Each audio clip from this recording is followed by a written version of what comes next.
नमस्कार मित्रों, स्वागत है आपका हमारे YouTube चैनल पर। आज का हमारा विषय अर्जुन का धर्म संकट है। आइए शुरू करते हैं। आप सभी को मालूम है कि द्रोण के मरणोपरांत कर्ण कौरव सेना का तृतीय सेनापति नियुक्त किया गया। उसके घनघोर युद्ध ने पांडव सेना को आकुल व्याकुल कर रखा था। दुर्भाग्यवश उस दिन युधिष्ठिर ही उससे मोर्चा लेने गए थे। कर्ण ने जब युद्ध में उनके दांत खट्टे कर दिए तो वे मैदान छोड़कर अपने शिविर में लौट आए। इधर जब अर्जुन ने युधिष्ठिर को युद्ध क्षेत्र में नहीं देखा तो वह घबराया और उसने भीमसेन से भी उनके बारे में पूछा, परंतु कुछ पता नहीं चला। तब वह स्वयं महाराज युधिष्ठिर का पता लगाने के लिए शिविर में आ गए। युधिष्ठिर अपनी पराजय के कारण अत्यंत दुखी थे। वे तो यही सोच रहे थे कि अर्जुन तो निश्चय ही कर्ण को मारकर लौटेगा। अब जब उन्हें कृष्ण और अर्जुन के रण क्षेत्र में लौट आने के समाचार मिले तो वह कर्ण वध विषयक बातों को सुनने के लिए बड़े उत्सुक हुए। परंतु इसी बीच उन्हें पता लगा कि कर्ण अभी तक जीवित है और अर्जुन तो उनकी मात्र कुशल जानने के लिए ही आया है। अब उनके क्रोध का पारावार न रहा। उन्होंने अर्जुन को बहुत फटकारा और उसे कहा कि तू कुरुवंश का कलंक है। अर्जुन की भर्त्सना करते हुए उनके मुंह से यहाँ तक निकल गया कि तुम अपना गांडीव धनुष किसी अन्य बलशाली राजा को सौंप दो, क्योंकि रणांगण को छोड़कर आ जाने वाला कापुरुष के हाथों में यह शोभा नहीं देता। युधिष्ठिर के मुंह से अपना यह अपमान सुनकर अर्जुन आपे से बाहर हो गए। उसने तुरंत अपनी तलवार म्यान से बाहर निकाल ली और अग्रस को मारने में उतारू हो गया।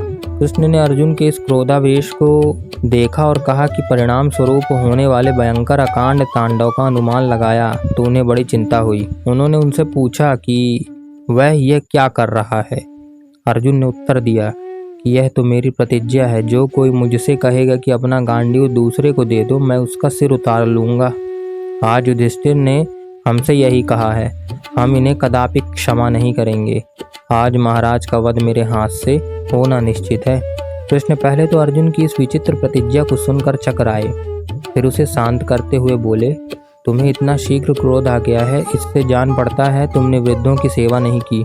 तुम्हारे सिवा और कौन ऐसा बुरा काम करने के लिए तैयार होगा। तुम धर्म के सिद्धांतों से अनभिज्ञ हो, अतः हमें मूर्ख के समान दिखाई पड़ते हो।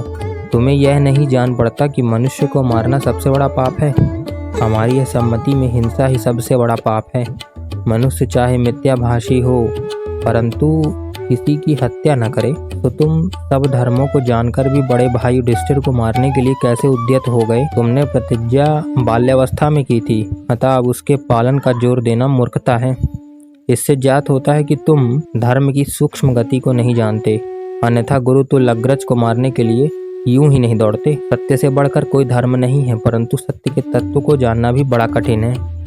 कोई बात कहने से सत्य रहती है और कहीं ना कहने से सत्य रहती है।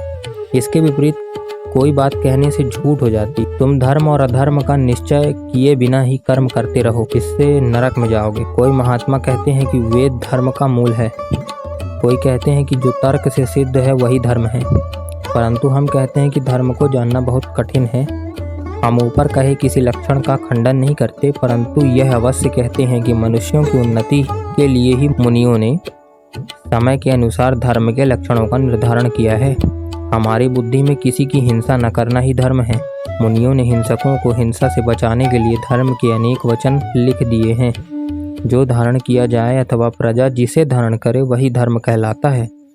इसलिए जो वस्तु या गुण धारण करने योग्य हो वही धर्म ठहरा।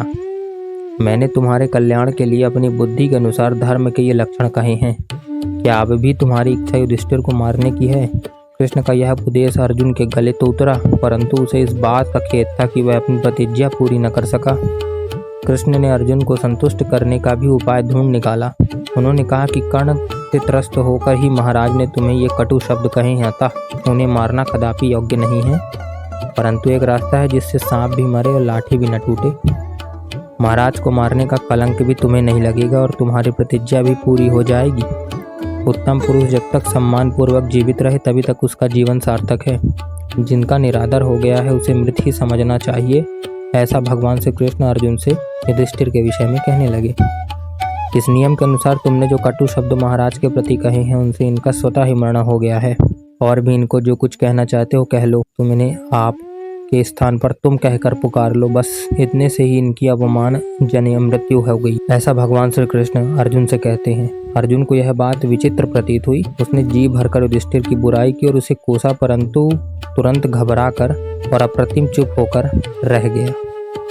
उसे अपने बड़े भाई को बुरा भला कहने का अत्यंत खेद हुआ और इसका प्रायश्चित करने के लिए उसने म्यान से अपनी तलवार निकाली और आत्महत्या के लिए उतारू हो गया। कृष्ण विचित्र स्थिति में पड़ चुके थे। अर्जुन से फिर पूछा, भाई अब यह क्या करने जा रहे हो? अर्जुन ने उत्तर दिया, मैंने धर्मराज को दुर्वाक्य कहकर उनका अपमान किया है। यह बड़ा ही भारी पाप हुआ है।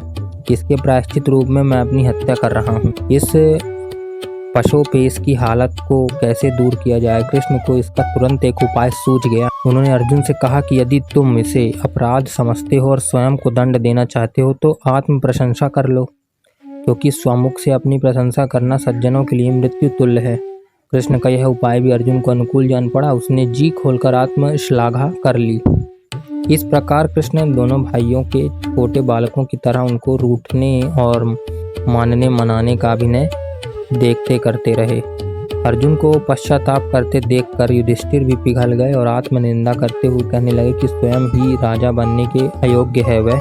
तुम लोग मेरे स्थान पर भीमसेन को राजा बनाओ, मुझे मार डालो अथवा मैं ही सन्यासी बनकर वन में चला जाऊंगा। यह एक और नई आफत आ गई। युधिष्ठिर को जब वैराग्य का भूत सताने लगा तो वह सबसे भयंकर होता था। कृष्ण ने उन्हें पुनः समझाया और दोनों भाइयों के हृदय में जो पारस्परिक वैमनस्य और ग्लानि के भाव आ गए थे उन्हें अपनी विनम्रता तथा सौजन्यपूर्ण व्यवहार से दूर किया। अगला विषय कर्णवध पर होगा, तो अवश्य पधारिएगा। आज के इस छोटे परंतु पाठ प्रदान करने वाले इस अध्याय को सुनने के लिए धैर्य से आपका बहुत बहुत आभार। धन्यवाद।